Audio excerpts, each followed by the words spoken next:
வணக்கம் மிச்சு. திருக்குறள் என்றால் என்ன? ஆம்பட்டு திருக்குறள் என்றால் என்ன என்பது பற்றியும் திருக்குறள் ஒவ்வொன்றாகவும் நாம் நிச்சயம் தெரிந்திருக்க வேண்டும்.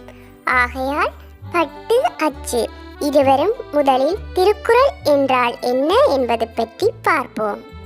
விச்சு, திருக்குறள் என்றால் என்ன என்பது பற்றி நீயே கூறு. ஆம், தமிழில் உள்ள நூல்களிலேயே சிறப்பிடம் பெற்ற நூல் திருக்குறள்.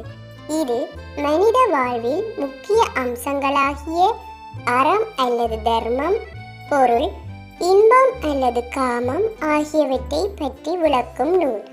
இந்நூலை இயற்றியவர் திருவள்ளுவர் என்று நம் அனைவருக்கும் தெரியும்.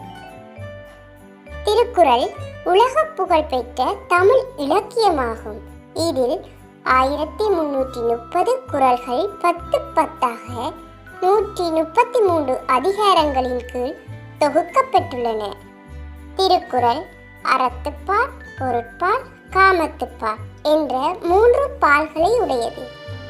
அறத்துப்பாலில் 38 அதிகாரங்கள், பொருட்பாலில் 70 அதிகாரங்கள், காமத்துப்பாலில் 25 அதிகாரங்கள் இடம்பெற்றுள்ளன. நன்றி விச்சு. அடுத்து வரும் காட்சியில் அதிகாரம் 1 கடவுள் வாழ்த்து. இதில் வரும் ஒவ்வொரு குறள்களையும் அதன் கருத்துக்களையும் பார்ப்போம்.